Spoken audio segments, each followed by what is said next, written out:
बाबा जी प्रणाम।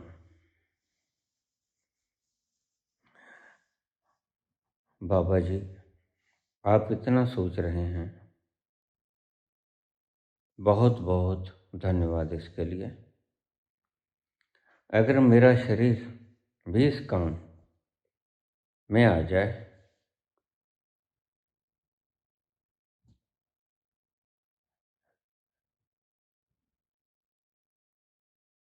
इस काम में कोई काम आ सके तो मैं तैयार हूँ। देश को अंधभक्ति से मुक्त कराने में।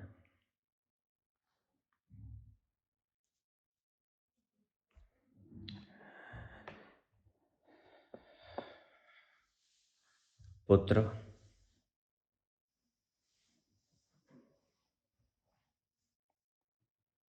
मुझे तुम्हारी जिंदगी नहीं चाहिए।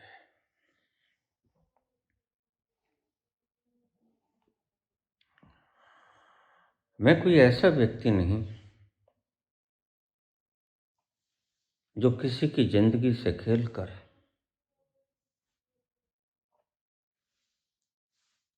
कोई काम करो। आजाद तो तुम हो, संविधान भी गढ़ दिया गया है।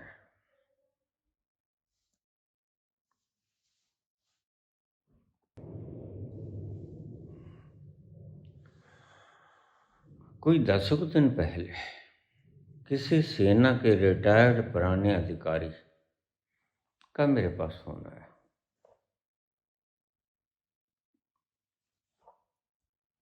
कुछ देर के लिए सहज बातें करता रहा।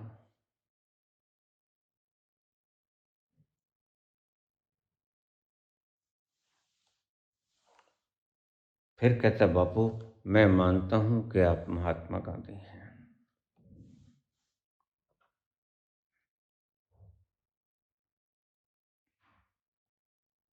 लेकिन ये क्या किया आपने? सुभाष चंद्र बोस, आजादी तो उसने दिलाई।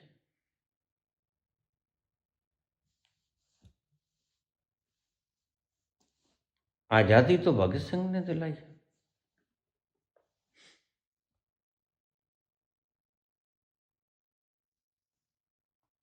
सेना के अच्छे रुतबे पे रहा हुआ व्यक्ति।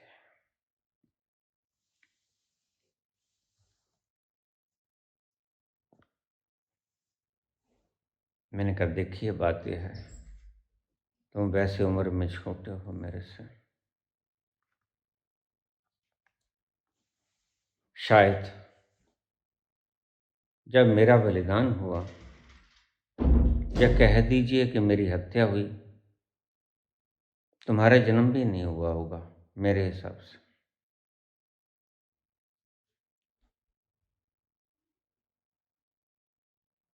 और जिसका जन्म मेरी शहादत के बाद हुआ हो, तुम अभी 10 मिनट पहले कोई कांड हो जाता है उसके बारे में, वहां पर खड़े हुए 50 लोग 50 बातें कहेंगे, ये हो गया, वो हो गया, ये हो गया। बहस तुम कर रहे हो उन बातों के लिए जब तलक तुम जन्मे भी नहीं थे।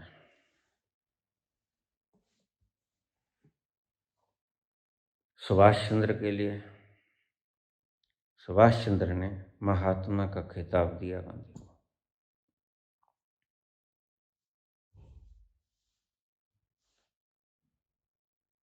शहीद आजम भगत सिंह को मैं आजाद कैसे करा सकता था जबकि मैं खुद ही गुलाम था? जरा सोचो, यह प्रोपेगेंडा है। अगर 10 व्यक्ति एक ही जेल में बंद हैं और एक ही व्यक्ति की गिरफ्त में है,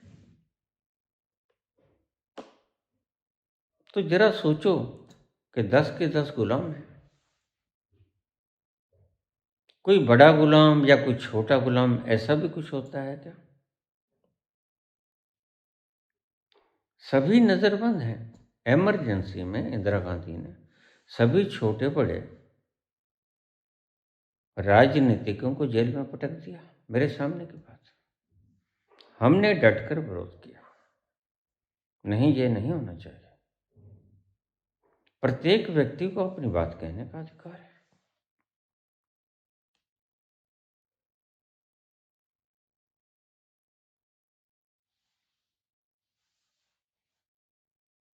लेकिन मैं आपसे एक बात पूछना चाहता हूँ, जब आपका जन्म ही नहीं होता श्रीमान जी, तब गांधी जी शहादत को प्राप्त हो गए थे।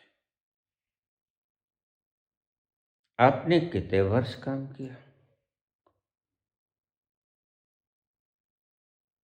आप देश प्रेमी हैं ना? हाँ।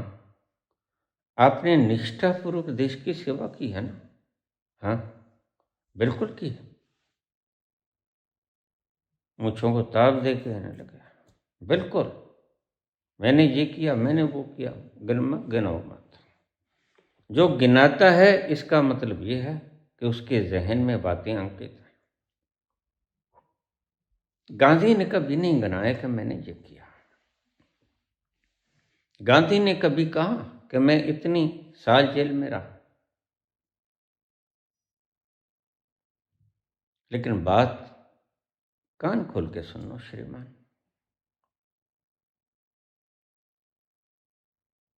एक बात का जवाब दे दो, तुम्हारी देशभक्ति पे कोई मुझे शक शोभा नहीं है। पूर्ण देशभक्त हो तुम। लेकिन क्या तुमने काम के बदले पगार ली, तनख्वाह ली या नहीं ली? तो बाबा पगार तो लेनी बनती ही थी। मैंने कोई रिश्वत नहीं खाई, लेकिन तनख्वाह तो लेनी बनती थी। रिश्वत नहीं खाई, ये मैं पक्का कहता हूँ। मैंने कहा ठीक है, तनख्वाह तो ली। हाँ, तनख्वाह तो ली। मैंने कहा तो बात यह है, गांधी जी को तनख्वाह तो दे गए नाथूराम गोडसे। ठीक, चुप हो गया वो। और मैंने कहा पेंशन दे रहे हो तुम मिस्टर, तुम पेंशन ले रहे हो ना? कहते हाँ।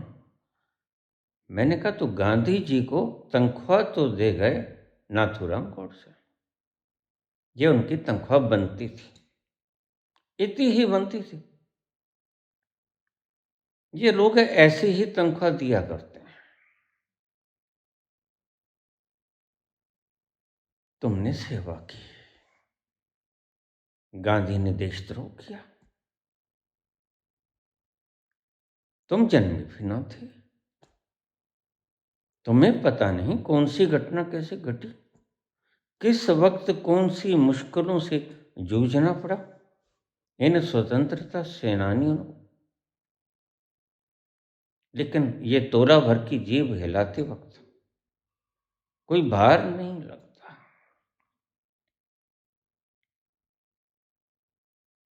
गांधी ने कोई तनख्वाह नहीं ली, ये है देशभक्ति। तुम्हारी देशभक्ति पर मुझे कोई शक शुबा नहीं। इसलिए मैं कहता हूं गांधी जी को तनख्वाह दी गोडसे ने, ये लो तुम्हारी तनख्वाह, तुमने इतना काम किया, ये तुम्हारी तनख्वाह। रही बात पेंशन की, वो श्रीमान जी आप दे रहे हो। ये जो चार बातें मेरे को सुना दी, तुम्हें पता नहीं है, अगर एक जेल में तुम भी बंद हो और तुम्हारे 10 साथी भी बंद हो, तो कौन बड़ा गुलाम कौन छोटा गुलाम?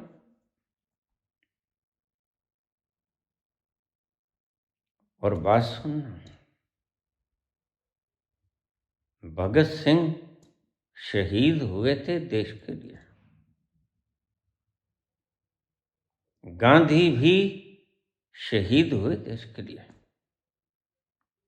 और सावरकर को भी अगर जेल हुई तो निष्पक्षता से कहूं तो देश और प्रेम में ही उन्होंने हत्या की, कोई पर्सनल रंजिश उनके नहीं थी।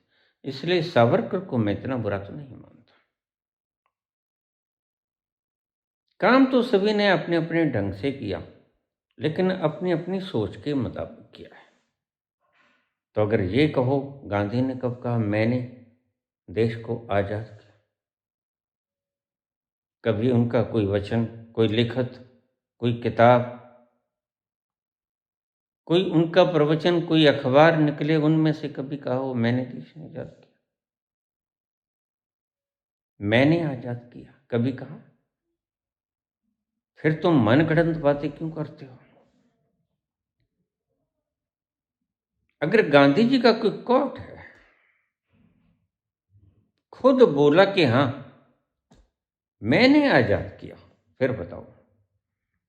या कोई बोला हो तो बताओ, लिखत हो तो बताओ, अगर उनकी किताब हो तो बताओ।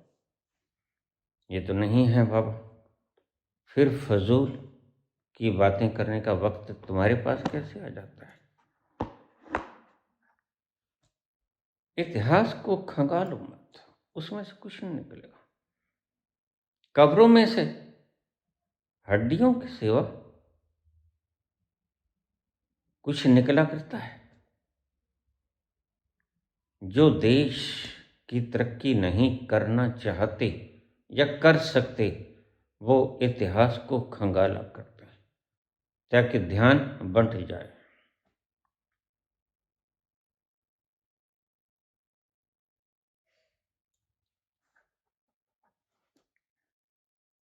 आपकी देश सेवा पर जरा भी निष्ठा नहीं।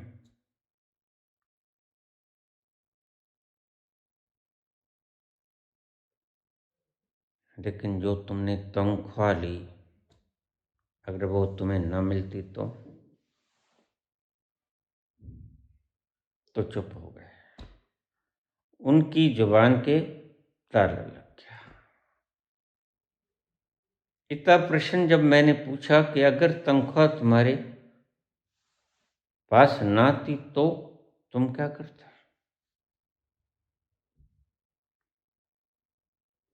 फौज में नौकरी करना अपनी अलग बात है।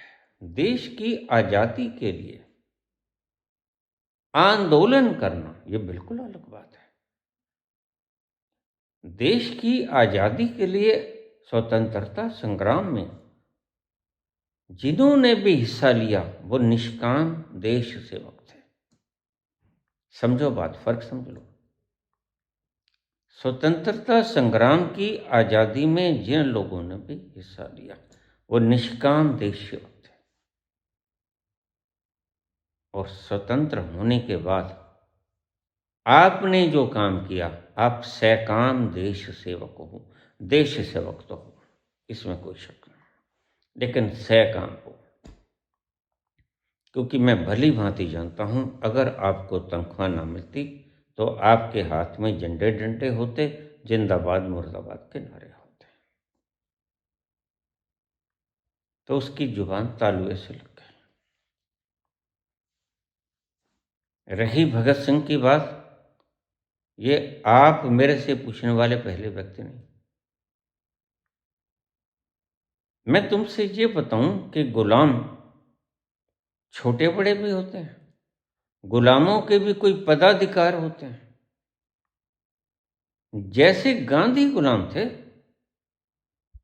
क्योंकि उनका भारत गुलाम था, वैसे ही भगत सिंह गुलाम था क्योंकि उनका भी भारत गुलाम था।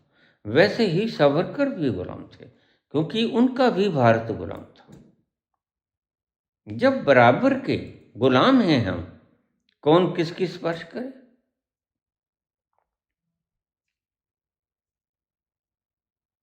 तुम कुछ शब्दों को उठा के पूरे इतिहास को बदलने की चेष्टा मत किया करो। निष्पक्ष आईना देखा करो, अपना भी और गांधी का भी। कहां खड़े हो तुम छाती पे हाथ रख के बता दो। अगर तुम्हें 10 महीने तनख्वाह न मिलते तो तुम सरकार से कैसा सलूक करते? तो जोर से गर्जन करके बोलने वाला सिंह सी आवाज वाला शांत हो गया। मैंने कहा गर्जना हमें भी आता है साहब,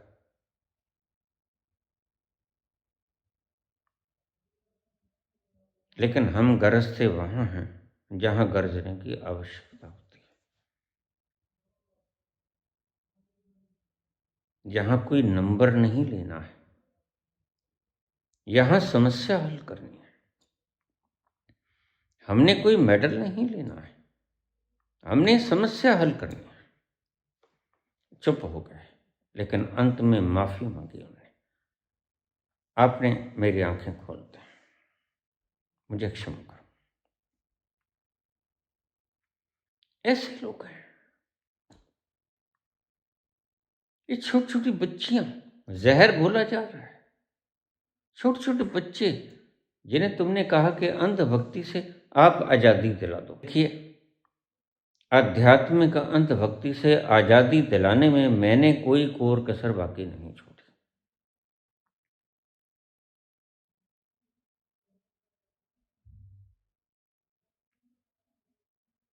पूरी आजादी से निर्भीकता पूर्वक अपने अनुभवों के आधार पे मैंने सत्य बोला।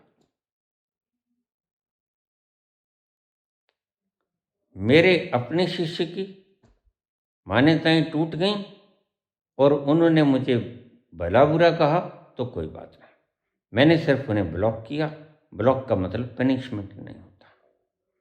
ब्लॉक का मतलब ये कि मेरी बातें आपको अच्छी नहीं लगी, इसलिए मुझे मत सुनो। जिसकी जिसकी बातें अच्छी लगती हैं उसके पास चले जाओ। मैं अपना अनुभव किसी भी दिशा का है, वो साइंटिफिक है, स्पिरिचुअलिटी का है, वो सांसारिक है, वो सामाजिक है, वो व्यवहारिक है, मैं उसको स्वतंत्र और निष्पक्ष रूप से बोलता रहूंगा। तो तुमने कहा पुत्र, अगर ये मेरा शरीर भी काम आ जाए तो मैं तैयार हूं। नहीं, मैंने कोई तुमको गोड से नहीं बनाना है और अपना हित नहीं साधना है। जैसे सावरकर गोडसे गांधी को मरवाकर खुद निकल गए, नाम तो उनका भी आया था। मजा तो तब था अगर सावरकर कहते, देखो इसको छोड़ दो, मैं जिम्मेवार हूं। टंगवा गए जो 2 लोगों को और बाकियों को जेल में बंद करा गया, खुद छूट गया। कोई देशभक्ति नहीं, यह कोई शुद्ध आत्मा का प्रतीक नहीं। तुम पूजना है, पूजे जाओ मजे से। कोई शैतान को पूजता है, कोई भगवान को पूजता है। प्रत्येक पूजने में स्वतंत्र है। तुम देखो, यहाँ राम की पूजा होती है, दक्षिण में रावण की पूजा होती है, दक्षिण में रावण के मंत्र है। कौन रोक सकता है? तुम्हें बोलने से हम नहीं रोकते। अगर रोका तो फिर आजादी काहे की मिली? नहीं, संविधान आपको बोलने की इजाजत देता है। You are free to speak.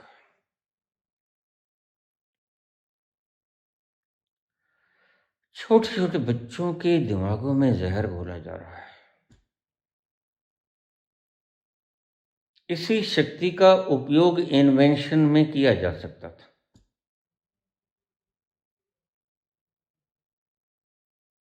रोज नई नई बातें, खाली दिमाग, सत्ता इनके पास है।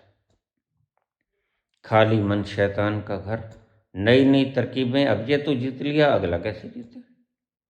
अगला कैसे जीते?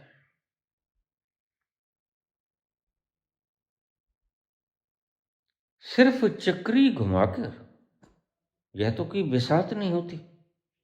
बिसात तो तब होती अगर तुम स्वतंत्रता संग्राम में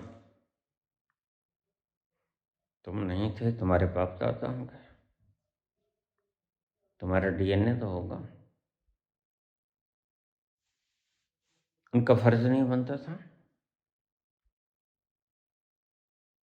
क्या सिर्फ गांधी का ही फर्ज बनता था?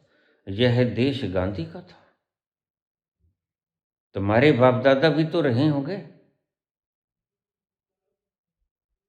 उन्होंने क्या किया? जवाब तल भी उनसे क्यों नहीं मांगते तुम पहले?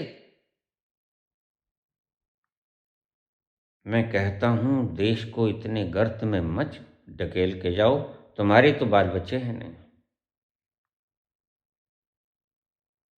और तुमने तो शादी छोड़कर अपना नाम भी कमा लिया।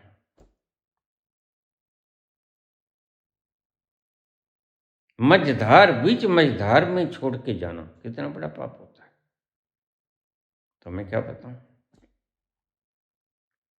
ऐसे लोगों के उपदेश तुम्हारे इन मनों में गूंज रहे हैं, हालांकि न तुम्हें कारोबार मिलता है, न तुम्हें नौकरी मिलती है, न महंगाई घटती है, न तुम्हें कोई सहूलतें मिलती हैं। ये ढंग तो हम भी जानते थे, कांग्रेसी भी जानते थे, जिसने राज किया। लेकिन महात्मा गांधी के ऊपर अगर तुम उंगली उठाते हो, देखो उठाते रहो, मैं रोकता नहीं तुम्हें। तो मेरी दृष्टि में, निष्पक्ष दृष्टि में, यह ठीक नहीं है। क्योंकि किस लिए आजादी के बाद भी 6 महीने बाद तक वो जिंदा रहे? उन्होंने किसी कुर्सी की डिमांड की? और सच बताओ अपनी छाती पे हाथ रखकर, अगर तुमने जरा भी हिस्सा लिया होता, क्या तुम प्राइम मिनिस्टर की डिमांड न करते? आज क्या जमाना आ गया। इस्तीफा बाद में दूंगा,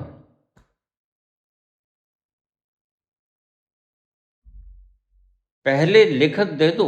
और भरोसा पल का भी नहीं है, अगले पल रहेंगे नहीं रहेंगे, लेकिन लिख के दे दो पहले। अपन ऐसे नहीं मानते हैं, अपन ही बनेगा सिर्फ सीएम।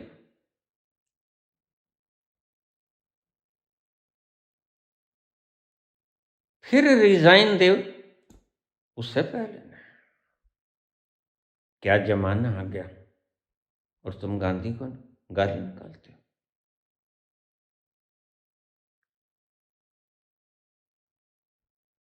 अगर आजादी से 10 दिन पहले, 2 दिन पहले भी गांधी मर गए होते तो शायद उन्हें यह सम्मान न मिलता। विदेशों में, देश, अपने देश में भी सम्मानित हैं, विदेश भी आज बुत है उनके, पूछते हैं उनको।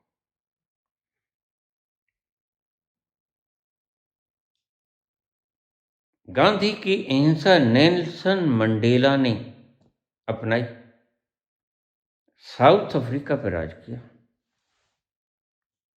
नोबेल पुरस्कार से सम्मानित हुए।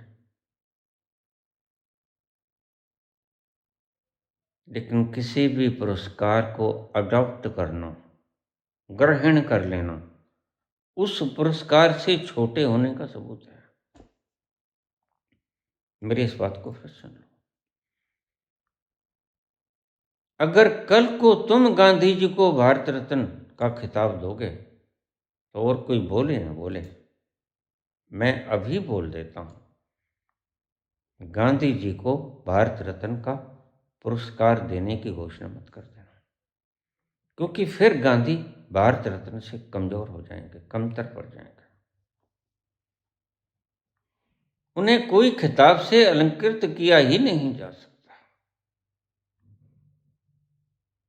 एक वरिष्ठ व्यक्ति जो उस वक्त जाकर लंदन में पढ़ाई करता और बैरिस्टर का कोट पैंट उतारकर ठंडी में एक खादी का कपड़ा पहनकर 1 लाख किलोमीटर पैदल चलता, और फिर लेता कुछ नहीं आपसे, कोई ओहदा नहीं मांगता, कोई पैसा नहीं मांगता, उपवास रखता है तो अंधेरे में जाके खाना नहीं खा लेता आज की तरह, उपवास रखता है तो बिल्कुल सही रखता है। जैसे मैं उपवास रख रहा हूँ, नहीं खाना खा रहा तो नहीं खा रहा, 13 वर्षों से बाहर नहीं जा रहा तो नहीं जा रहा।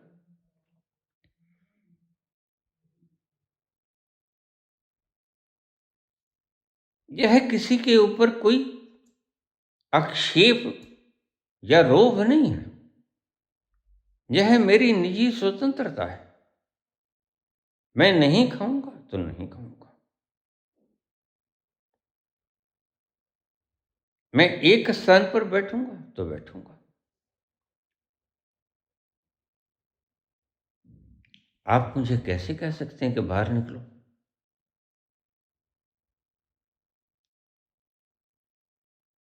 मुझे यहाँ नहीं तो भाई एक स्थान कोई और दे दो, चाहे जेल की कोठरी ही दे दो। हम तो एक जगह बैठने के अभ्यस्त हो गए, वहां बैठे रहेंगे। फिर तुम ही कहोगे ये लो गेट खुला, चले जाओ गांधी जी, और हम कहेंगे देखो हमारा मनवा यहीं लग गया है।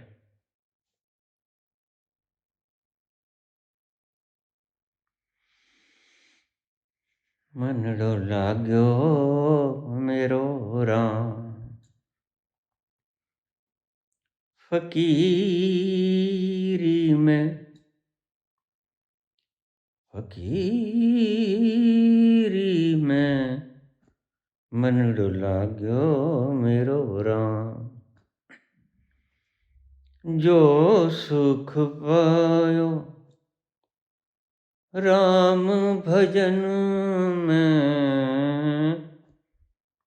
जो सुख पायो राम भजन में, वो सुख नाही अमीरी में, मनड़ो लाग्यो मेरो राम, फकीरी में, फकीरी में।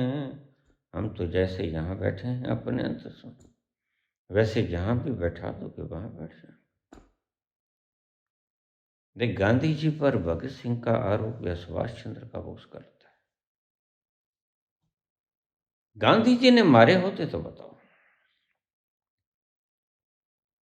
यह तो कोई आक्षेप न हुआ। फिर सावरकर कहाँ थे? फिर और तुम्हारे सुर में कहाँ थे? मैं रोज कहता हूं, राष्ट्रीय स्वयंसेवक RSS देशभक्ति के इतने राग लापती है, 53 साल तक तिरंगा क्यों नहीं लहराया? कोई जवाब देगा? देशभक्ति का सबूत है, हमारे लाल किला पर तिरंगा लहराता है, आजादी का सूचक है। क्या बात, RSS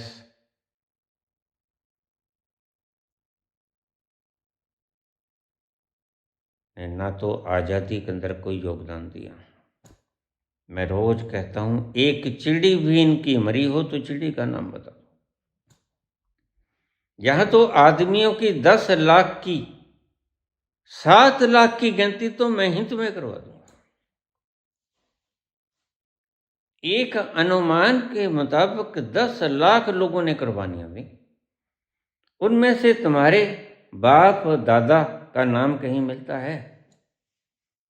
कोई है जो कहेगा हमने नहीं तो चलो हमारे, हम तो आजाद हिंद में जन्म लिया, हमारे बाप दादा ने कुर्बानी की थी? कोई कह सकेगा? क्या तुम्हारा देश नहीं था? क्या आजाद होने के बाद तुम्हारा देश गद्दी भोगने के लिए बन गया? क्या लठ खाने के लिए महात्मा गांधी का देश था? क्या शहीद होने के लिए भगत सिंह का देश था? जिस सावरकर की आप बात करते हो,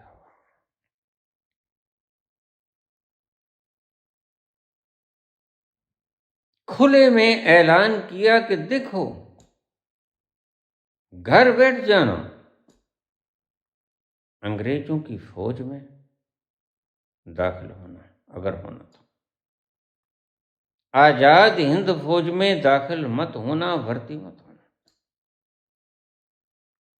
भर्ती होना तो अंग्रेजों की फौज में भर्ती होना। आज का मीडिया दलाल क्या कर रहा है? और ध्यान रखना, वक्त घूमता है भाई, वक्त ठहरता नहीं। वक्त सबका आता है। तुम क्या समझते हो? कल को तुम हिंदू राष्ट्र बनाने के लिए धीरेन्द्र शास्त्री सड़कें नाप रहा है, कल को मैं दलित राष्ट्र बनाने की घोषणा करके, मुझे दलित राष्ट्र चाहिए। मैं पहले भी कह चुका हूं, मेरी तमन्ना है कि कोई दलित प्रधानमंत्री हो। यह तो कोई दलित ना निकला, जो सेठों का हितकारी। इसने तो बिल्कुल ही कमाल कर दी। तो हिंदू राष्ट्र के लिए अगर कोई व्यक्ति निकल रहा है और आप उसको पूरा सम्मान और सुविधा और ये दे रहे हो, क्या मुझे दलित राष्ट्र बनाने के लिए आप ये सुविधाएं देंगे? मैं निकालूंगा यात्रा, जिस भी हालत में हूं। चल तो नहीं सकता, लेकिन यात्रा निकालूंगा। पूरा देश घूम जाऊंगा। क्या मुझे दलित राष्ट्र दोगे आप? जवाब है किसी के पास? अगर कोई जवाब दे सकता है तो मुझे जवाब दे दे। मेरा ये चैनल है, आज का नहीं, बरसों पुराना। इसके नीचे कमेंट कर दे, हाँ तुम्हें दलित राष्ट्र दे देंगे।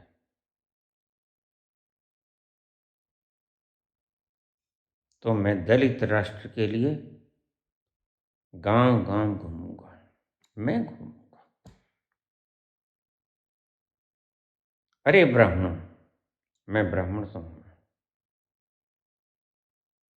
लेकिन हमारी ही अग्रजों ने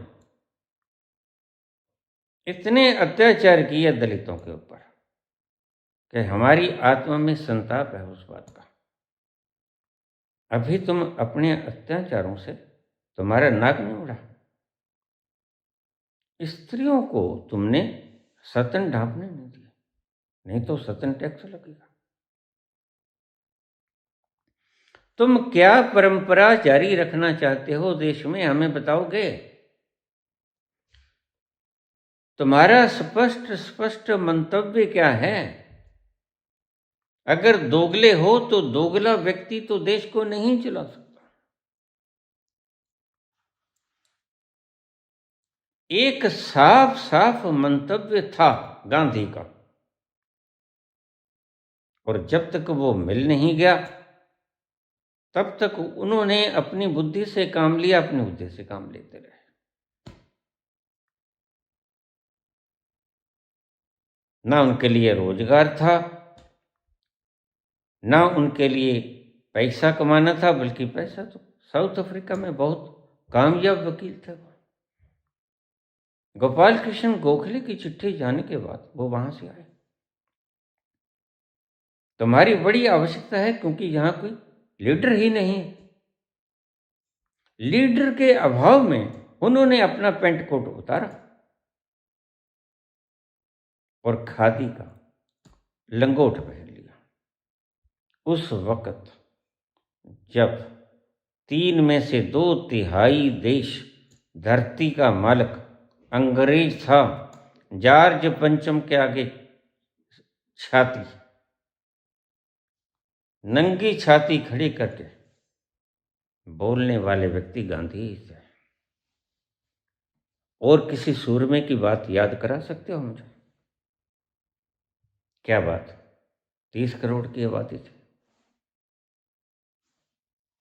किसी और सूरवीर का नाम ले सकते हो तुम, जो जॉर्ज पंचम के सामने जैसे भी छाती थी, बत्ती थी, शक्ति थी, चौंती थी हड्डियां। इतना गम, तुम तो गोगड़ फैलाए बैठो। गांधी ने हड्डियां निकालनी, अच्छे खाते पीते घराने के थे, दीवान के बेटे थे, दीवान के पोते थे। उत्तम चंद जी भी दीवान थे, तुम्हें पता है। लेकिन मैं साइकोलॉजिस्ट हूं। किसी व्यक्ति को अगर घराना हो तो मीडिया का प्रसार करना शुरू कर दो।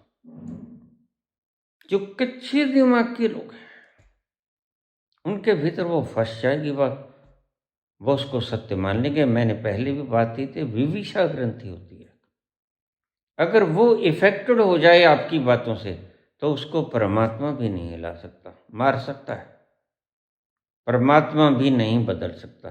तुमने कहा पुत्र अंधभक्ति से इनको मुक्त करा दो, बिल्कुल करा दूंगा, क्योंकि इनकी संख्या मैं जानता हूं बहुत कम है। तो मेरा साथ दो। अभी संख्या कुछ नहीं हुई है। मेरा मंतव्य है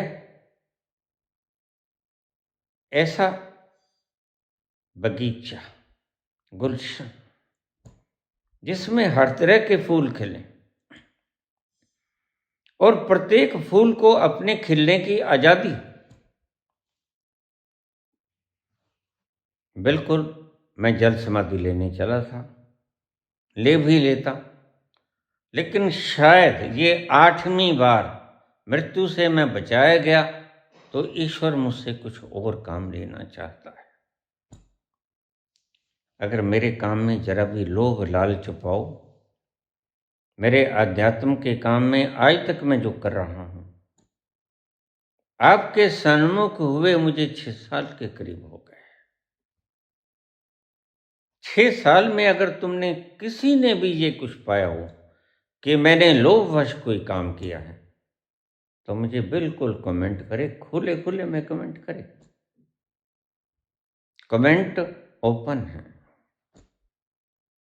अगर कोई भी ऐसा काम आपको मेरा लगता है, मैंने कोई लिखा हो कि दान करो, संस्था के हाथ मजबूत करो, ना मेरे को बोलिया हुआ है, निष्पक्ष रूप से बोलता हूं, निर्बाध बोलता हूं, निर्भीक होके बोलता हूं, निर्वैर होके बोलता हूं, किसी के विरोध में बोलता हूं, लेकिन वैरी वैरी होके नहीं बोलता। विरोध है मुझे असहमति का, मैं सहमत नहीं हूं उसकी बातों से, लेकिन मुझे वैर नहीं है उसमें। दिखते मुझे जैसे सूअर में परमात्मा दिखता है, दिखता मुझे जिसको मैं विरोध करता हूं उसे में मुझे परमात्मा है, लेकिन मैं असहमत हूं उसकी बातों से। बस इतना ही समझ लिया करो। इसे निंदा जैसी घिनौनी बातों के साथ मत जोड़ा करो। मैं तुम्हें फिर कह दूं, वीडियो लंबी हुई जाती है, लेकिन तुम्हारे लिए, इस देश के लिए एक बड़े खतरे को वंचित करने के उद्देश्य से मैं बोल रहा हूं। खतरा आन पड़ा है, इस खतरे से सावधान। ये संविधान एक किताब नहीं है, 10 लाख लोगों की कुर्बानी का नतीजा है। 10 लाख, और वह आदमी इसको खत्म कर दे जिसकी जमात की एक चिड़िया भी कभी शहीद ना हुई हो, ना भूतो न भविष्यति, ना पहले हुई स्वतंत्रता संग्राम में, ना अब हुई, ना फिर होगी। यह भी पता। ऐसी संस्था जो बड़ा बचा के चलती है। देखो, इन्होंने लिख के दिया था, मुझे याद है, गुरु गोलवरकर ने लिख के दिया था कि RSS will not participate in any type of politics। लेकिन RSS के प्रचारक, स्टार प्रचारक, देश के प्रधानमंत्री हैं। कहां गए गुरु गोलवरकर? ये फिर सच्चों की जमात है या झूठों की जमात है? और यहाँ करेक्टर की बात देखो, इतना तो मैं भी पागल नहीं, शादी ये करते नहीं।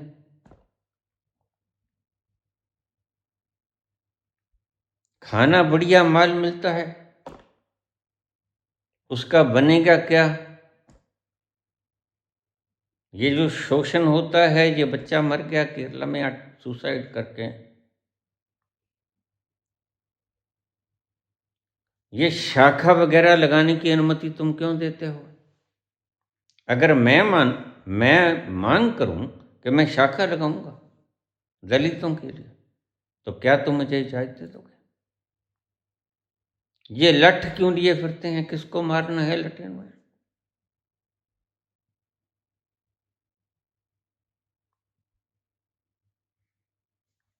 तुम्हें नहीं पता इन चीजों के क्या दुखद परिणाम आने वाले हैं मूर्खों। अनपढ़ अनपढ़ ही होता है। और वह बैरिस्टर था, वो भी लंदन से पढ़ के आया, लेकिन उसने फिर भी देश नहीं चलाया। फिर भी गद्दी के ऊपर तो बैरिस्टर ही बैठा। जवाहरलाल कौन सा कम पढ़े थे? जवाहरलाल भी बैरिस्टर थे, पटेल भी बैरिस्टर थे, सब पढ़े लिखे लोगों ने देश को संभाला। ऐसे क्रिटिकल जंक्चर के ऊपर जब दो भाई अलग होते हैं ना, उन्हें कोली, चम्मच, थाली, गिलास, पतीला अलग अलग लाने पड़ते हैं। वो होता है वक्त मुश्किलात का। अब खुशहाली के आलम में तुम्हें बातें बनानी आ गई, तब तुम बोले ही नहीं। इमरजेंसी में तुम ट्रकों में भाग जाते हो ड्राइवर के साथ, और अपने आप को सूरमा कहलाते हो। देखो, अंधभक्ति की बात यह है, अंधभक्ति तो नहीं रहेगी। अंधभक्त तो बहुत थोड़े से लोग हैं, और मैं तुम्हें अंधभक्ति सिखाता भी नहीं।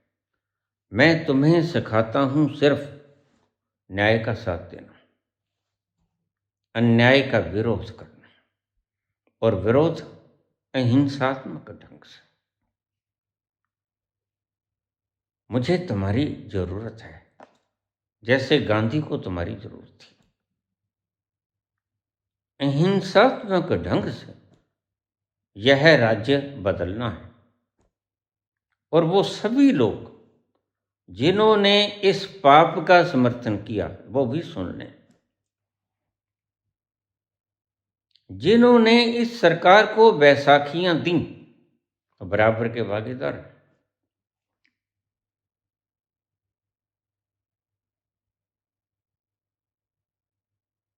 ये कोई मतलब ना हुआ कि इतना पाप होता रहे। 50-50, 70-70 लोग एक दिन में तुम निष्कासित कर दो। क्या वो जनता ने नहीं चुने थे? क्या अकेले तुम ही जनता के चुने हुए खिलाड़ी हो? जो तुमने एक दिन में 50 लोग, 70 लोग, 100 लोग बाहर निकाल दिए। मैं बिरला साहब से पूछना चाहता हूं, तुम वैसे मेरे बच्चों के समान, क्या ये जनता ने चुन के नहीं भेजे थे?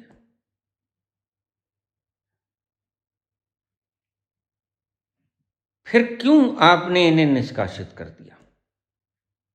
क्या आपने हमसे पूछा, जिन्होंने चुन के भेजे थे, कि आपका नुमाइंदा भाई ये काम कर रहा है?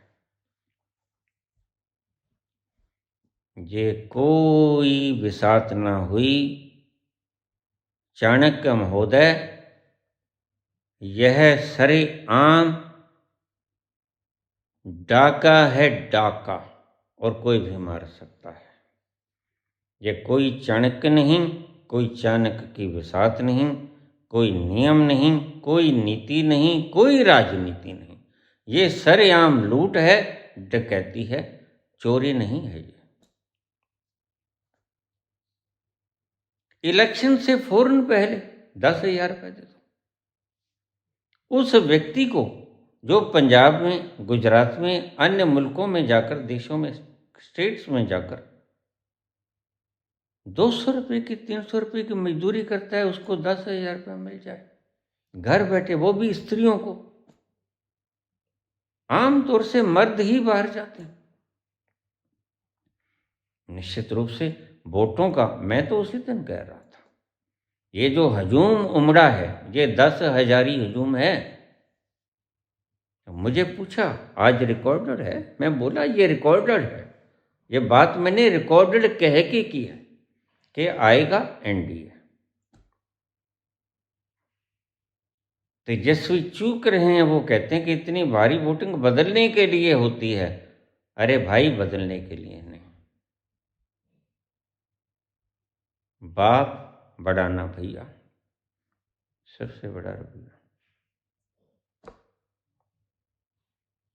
जब रुपयों ने मोदी जी खरीद लिए, जब मोदी जी ने रुपये खरीद लिए, पता नहीं क्यों एक ही हेलीकॉप्टर में बैठ के जाते हैं तुम। देश के प्रधानमंत्री होते हुए क्या अडानी के अकेले के काम करोगे? बस अडानी का नाम लेते ही आग लग जाती है। इसका मतलब कोई गड़बड़ है। जहां से तुम्हारी नब्ज दुखती है, तो अडानी के नाम से दुखती रग पर हाथ लगता है। साफ पता लगता है कि अडानी का पैसा कहीं ऐसा तो नहीं है। छानबीन करो कांग्रेस वालों, अपोजिशन पार्टी वालों, तुम्हारे 100 के करीब सदस्य हैं लोकसभा में। लोकसभा से इस्तीफा मत दे देना, ये गलती मत करना। बिहार से इस्तीफा दे दो, इनको राज करने दो। क्योंकि बिहार में सरकार डाके की सरकार, बिल्कुल पारदर्शिता नहीं। और मैंने राजीव कुमार को भी कहा था कि तुमको देखेंगे हम, कहीं भी हो तुम ढूंढ के लाएंगे। और मैंने उनको भी कहा था, जो हिंदुस्तान के पैसे लेके भाग गए, विजय माल्या, मेहुल चोकसी वगैरह, नाम पूरे मुझे ठीक से याद नहीं। एक मोदी भी है, कोई ललित मोदी के पता नहीं कौन, क्षमा करना अगर नाम गलत बोले गए। इनको बिल्कुल ढूंढ के लेके आएंगे। हर एक व्यक्ति का हिसाब होगा।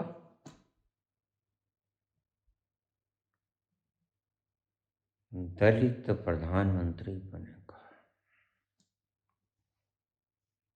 मैं चला गया था, मैं 7 तारीख को चला जाता, 8 को चला जाता, 9 को चला जाता। जैसे ही मेरा वो नक्षत्र आ जाता, मैं चला जाता, कूद जाता। लेकिन परमात्मा ने फिर मुझे 8वीं बार जीवन दिया। 7वीं बार मुझे जीवन दिया जब नहर में, रोहित जी ने बात सुनाई होगी, और रोहित ने आंखों देखी बात बताई। मरने से डरता नहीं, ये कहना नहीं होता, इसको प्रत्यक्ष प्रमाण की आवश्यकता होती है। मैं डूबता चला गया, डूबता चला गया, बिल्कुल गायब हो गया। किसी ने मेरी आवाज़ सुनी हो, बचाओ, गयो गयो भाई। मैं ऐसे पड़ा जैसे डबल बेड के ऊपर, शानदार गद्दों के ऊपर पड़ा होता है। मौत को स्वीकृत किए हुए व्यक्ति हूं मैं, मर चुका हूं, मरना नहीं अब मैंने, मर चुका हुआ व्यक्ति हूं मैं।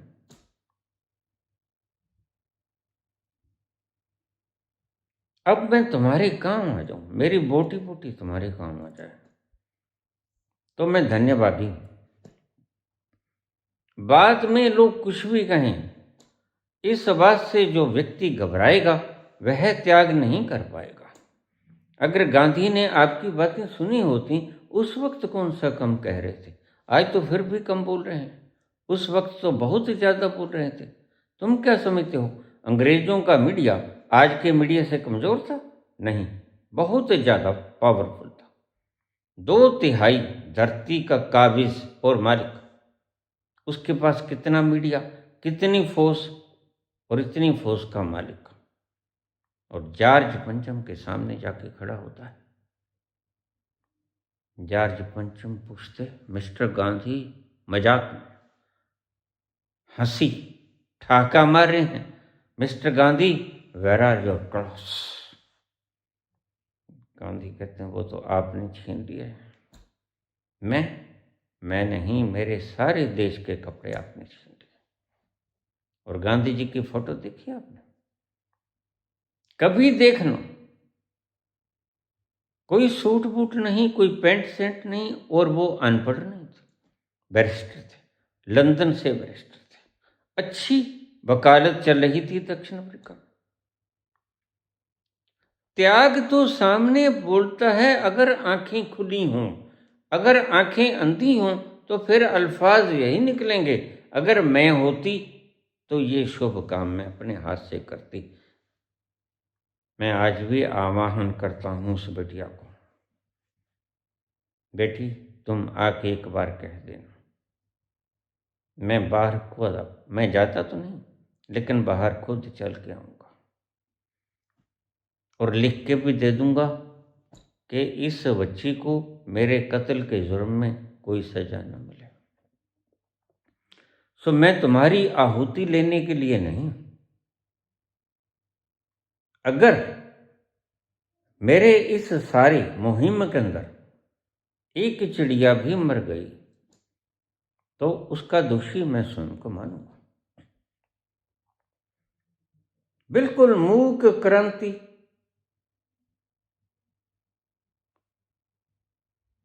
रक्त रंजित क्रांति नहीं, रक्त विहीन क्रांति। मैंने परसों के वीडियो में बोला कि बांग्लादेश की बेगम हसीना, शेख हसीना, इसको फांसी की सजा होगी, और जिसने सजा दी फांसी की वह नोबेल पुरस्कार से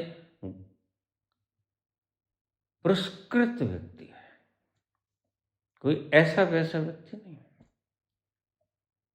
नोबेल पुरस्कार मिल चुका है उसे।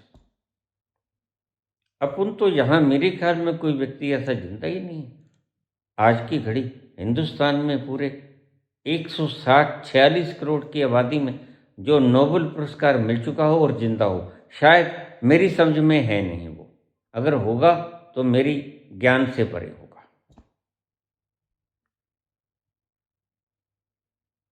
लेकिन वह व्यक्ति नोबेल प्राइज से पुरस्कृत है और कुछ किया ही होगा भाई। ऐसे तो सद्दाम हुसैन भी कहता था नहीं ये मुझे मारना चाहते हैं, ऐसे तो जुल्फिकार अली भुट्टो भी कहता था नहीं ये मुझे मारना चाहते हैं। मैंने दोनों को फांसी चढ़ते देखा है। जो बुरा करेगा उसे तो फल मिलना ही चाहिए, दंड मिलना चाहिए। बस मैं ये कहता हूं फांसी के ऊपर मत लटकाना इसे। जब पोटाशियम साइनाइड जीवा को लगा देना, बस इतना सा बहुत, आराम से तो मर जाए आप। चलो हम उस बात पे आते हैं। मुझे आपके शरीर के बलिदान की आवश्यकता नहीं, मैं बलिदान के हक में नहीं हूं कभी से भी।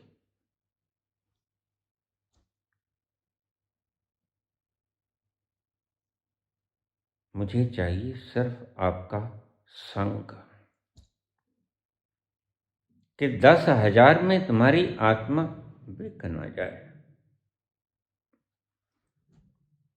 अगर कोई व्यक्ति आके कहे कि ये लो 10 लाख, तुम कहो ये है मूल्य लगा दिया तुमने मेरी आत्मा का।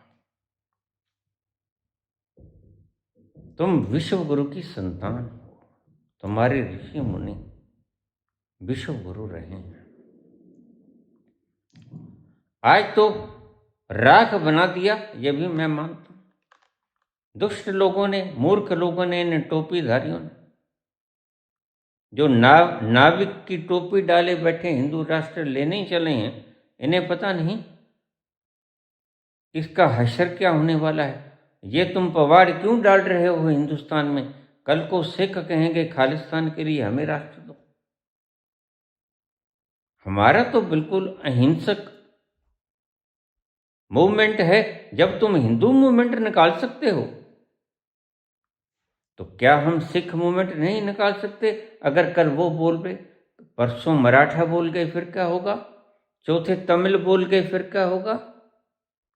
फिर केरला वाले बोल गए, फिर क्या होगा? कभी सोचा तुमने इनके दुष्परिणाम क्या होंगे? तुम सिर्फ जीतने के जश्न में इतने मदहोशी के आलम में खो गए, तुम्हें पता नहीं कि इस राजनीति का परिणाम क्या हो सकता है।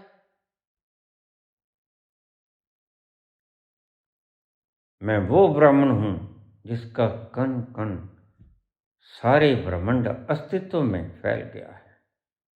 मैं तुम्हारे वाला ब्राह्मण नहीं। मैं जाति पाति का घोर विरोधी हूं। वही खून बहता है लाल रंग का सबकी रगों में, और वही खून जब तुम्हारा एक्सीडेंट होता तुम नहीं पूछते कौन सी जाति का है। पूछा कभी?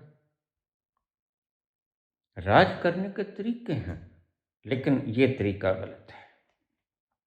आओ मेरे संग चलो, मेरा संग दो।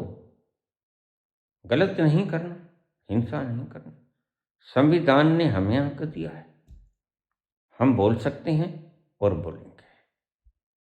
तुम हमारे संग चलो, यही इनका इलाज है। अब इनको वोट नहीं मिला, देख लिया, तो फिर दूसरा तरीका अपनाया गया। कहीं बहना के रूप में, कहीं कारोबार के रूप में 10,000 रुपया, कहीं बहना के रूप में, छोटी बहना बड़ी बहना। ये तरीके हैं भाई, इलेक्शन जीतने के तरीके हैं। और ये बेईमानी है, और ये बेईमानी सभी जानते हैं, सभी अन्न खाते हैं। सिर्फ तुम ही अन्न नहीं खाते, ये जो जिंदा लोग हैं ये सभी अन्न खाते हैं और सभी बेईमानी कर सकते हैं। लेकिन क्यों नहीं करते? इनमें ईमान का जर्रा बाकी बचा है। बेईमान लोग ऐसा काम करते हैं और कर रहे हैं।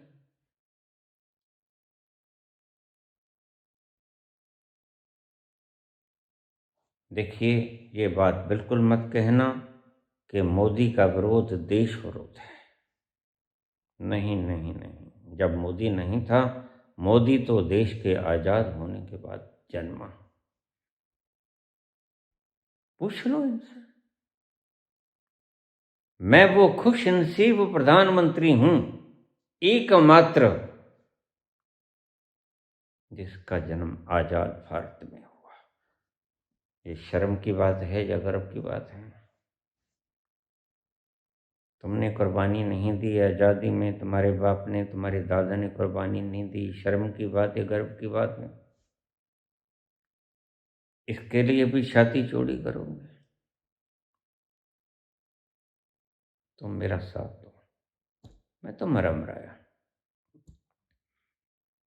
ध्यान रखना, बिल्कुल मुझे काट दें, मुझे जला दें,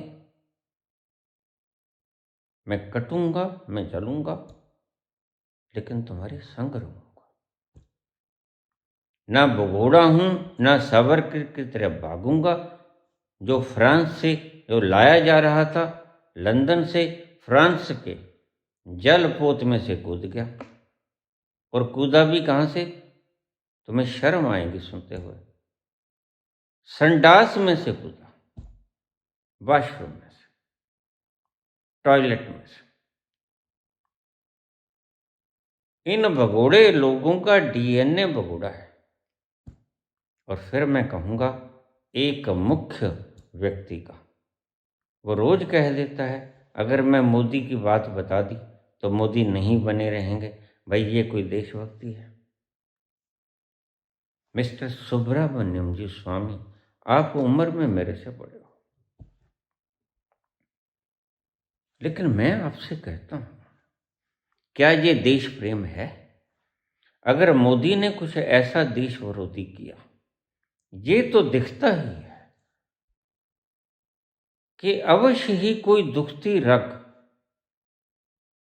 ट्रंप जी के हाथ में है, जिसके कारण एक व्यक्ति, मेरी पोल ना खुल जाए, एक 146 करोड़ लोगों की जीवन और सुविधा को दांव पे लगा देता है। क्या है वो राज? अगर तुम देश प्रेमी हो, अगर तुम देश प्रेमी हो, सुब्रमण्यम जी स्वामी, हम तुम्हें कोई लालच नहीं दे रहे, लेकिन इतना जरूर कहेंगे, अगर तुम सत्य बोलने की साहस रखते हो तो ऐसे मत बोला करो। मैंने बोल दिया तो फिर ये हो जाएगा, मैंने बोल दिया, हाँ बोलेंगे तो बोलेगा कि बोलता है, ये कुछ नहीं होना चाहिए, बोल ही दो। और तुम्हारे बोलने से अगर देश का भला होता है तो मैं दावे से कह सकता हूँ, कहूँगा कि तुम्हारा नाम सुनहरे अक्षरों में इतिहास के पन्नों में लिखा जाएगा। इस व्यक्ति ने एक तानाशाही की तरफ कदम उठाते हुए व्यक्ति की पोल खोल रैली की थी और उसके कारण इसको त्याग पत्र देना पड़ रहा था। देखिए कितने लोगों को, बिल क्लिंटन को त्याग पत्र देना पड़ा, बहुत से लोगों को, बहुत से लोग नैतिक दायित्व को लेते हुए लाल बहादुर शास्त्री ने त्याग पत्र दे दिया। लेकिन यहां ना नीति है ना नैतिकता है, यहां तो राजनीति भी नहीं है, यहां तो डकैत नीति है। तुम्हें पुत्र मैं कहूंगा, मेरी आवाज को दूर दूर तक फैलाइए। रोटी जरूरी है भाई तुम्हारे लिए, इसलिए मैं इस काम पे उतरा हूं, अन्यथा मैं त्रिवेणी संगम में कूद गया होता। पर मैं जानता हूं कबीर का वो वचन, भूखे भजन न होई को पाला, ये लो अपनी कट्ठी माला। तो मुझे मेरा दायित्व याद आया। हाँ, ये गरीब देश को छोड़ के चले हो, जबकि तुम इसे अमीर बनाने की क्षमता रखते हो। हाँ मैं रखता हूं, मैंने आपसे पहले कहा, तुम्हें बड़ा आश्चर्य होगा, 30 दिन में, सिर्फ 30 दिन, मोदी जी ने 50 दिन मांगे थे। किसी ने साहस किया, चलो चौराहे पे खड़े हो जाओ, परिणाम तो नहीं ठीक आए, कोई ब्लैक मनी नहीं निकली, चलो चौराहे पे, किसी ने नहीं कहा। और इसका हौसला दिन ब दिन बढ़ता गया, दिन ब दिन बढ़ती गई इस हुस्न की रोनाइयाँ, दिन ब दिन बढ़ती गई इस हुस्न की रोनाइयाँ। पहले गुल फिर गुल बदन, फिर गुल बदाम हो गए, रफ्ता रफ्ता वो मेरी हस्ती का सामा हो, हस्ती का सामा हो गया। आज सारी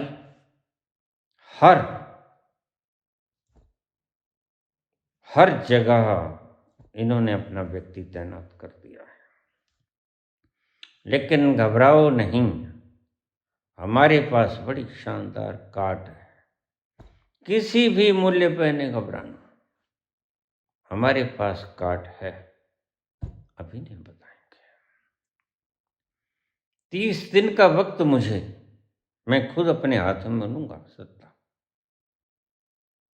कार्यकारी के रूप में। सुप्रीम कोर्ट ऑफ इंडिया में लिख के दूंगा हल्फनामा। 30 दिन के बाद मैं त्याग पत्र दे दूंगा।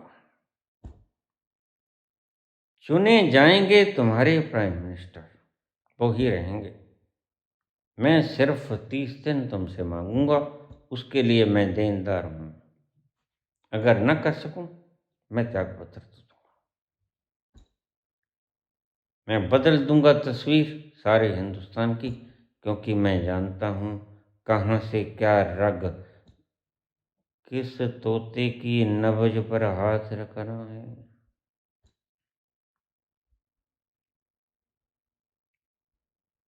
मैंने बाहर से कोई डाटा इकट्ठा नहीं किया, मैंने सारा डाटा शिव से लिया। और तुम जानोगे शिव की हैसियत उस समय। अभी तक तो मान रहे थे, अब तुम्हें एतबार भी हो जाएगा। हाँ, शिव है जिससे मैं राय लेता हूं और जो मुझे दर बदर हर वक्त बचाता रहता है। आप मेरे संग चलिए। इतने वर्ष देखिए, एक बार तो तुम आई, चलो झूठ बोल के आया, जितने वायदे किए कोई पूरा नहीं किया। न 2 करोड़ रोजगार, ना महंगाई घटी, ना रुपए की वैल्यू बढ़ी, ना अच्छे दिन आए, बल्कि आपको बांधने वाले दिन आए। आपकी गर्दनों में रस्सियां फंसाती गई। पुराने दिनों को याद करके उसने इमरजेंसी लगाई है, इसका मतलब तुम गल काटना शुरू कर दो। उसने लगाई होगी तो परिणाम भी तो भुगत लिया। अब तुमने जो किया, फिर तुम परिणाम भोगने से क्यों डरते हो? क्षमा करना।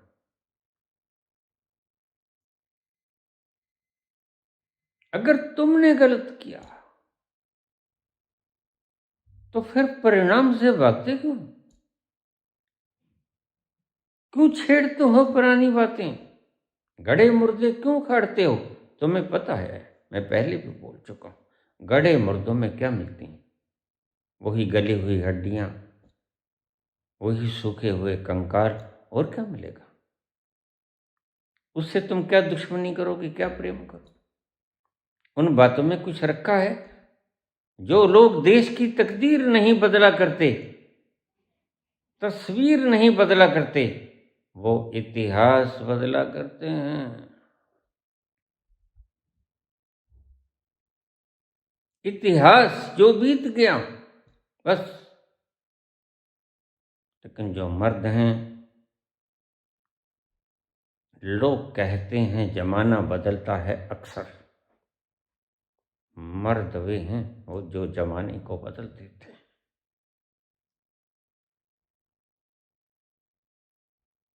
मेरा साथ दो, अभी से golden sparrow, golden sparrow search मारो, उसको सब्सक्राइब कर दो। तुम्हारा अंगूठा और मैं समझूंगा तुम इस रेवोल्यूशन में साथ हो। रक्तहीन क्रांति। ये गलत दिशा में ले जा रहा है व्यक्ति। मैंने तुम्हें पहले कहा, कल को सिख कौम भी उठ सकती है, फिर बौद्ध भी उठ सकते हैं, फिर जैन भी उठ सकते हैं, फिर ईसाई भी उठ सकते हैं। कमाल की बात यह है, 2/3 धरती का मालिक कितना समझदार और कितना अहिंसक निकला कि उसने अपने लिए एक देश घोषित नहीं किया। ईसाई धर्म बना सकता था वो तमाम मुल्कों को, लेकिन वो आजाद पे आजाद करता चला गया। उसने अपने लिए, ईसाई धर्म के लिए, कोई भी देश नहीं बनाया। एक छोटा सा वेटिकन सिटी है, उसमें 40-50 लोग रहते हैं, वो भी पोप के रहने के लिए। और इतनी जगह है जितनी हमारी राष्ट्रपति भवन की है। क्या वो देश नहीं बना सकता था? ये तुम राज करने का खड़पंचा लगा के क्या क्या दाम खेल रहे हो, बना तो तुम सकते नहीं, और बन भी जाएगा तो हमें हर्ज क्या है? लेकिन मैं कहता हूं हर्ज हमें तो कुछ नहीं, लेकिन कल को सभी जमातें उठेंगी, उठेंगी, इसमें क्या शक है? फिर तो वही बात हो जाएगी जो पटेल ने बेचारे ने 562 रियासतें 565 इकट्ठी की, और तुम खंडा दोगे सबको। बस यही कुछ करना जानते हो, यही कुछ कर दोगे। अखंड भारत का सपना लिए मर गया गोडसे, लटक गया, और तुम फिर खंड खंड करने चले। तुम जरा सोच के देखो, अगर दिमाग है तो, अगर कहीं भाई पैदल कर दिया है दिमाग तो फिर बात हो रही। आज तुम हिंदू राष्ट्र के लिए निकले हो, तो दूसरा सिख राष्ट्र के लिए भी तो निकल सकता है, उस पर क्या पाबंदी है? जब हिंदू राष्ट्र को मांगने पर कोई पाबंदी नहीं, तो सिख राष्ट्र को मांगने पर क्या पाबंदी है? फिर बौद्ध राष्ट्र, जैन राष्ट्र मांगने पर क्या पाबंदी है? ईसाई राष्ट्र मांगने पर क्या पाबंदी है? मराठा तमिल राष्ट्र मांगने पर क्या पाबंदी है? मुझे इस बात का जवाब दोगे? एक चिड़ी की भी बलिदान न देने वाले संगियों, मैं आपकी इस कायरता को सलाम करता हूं।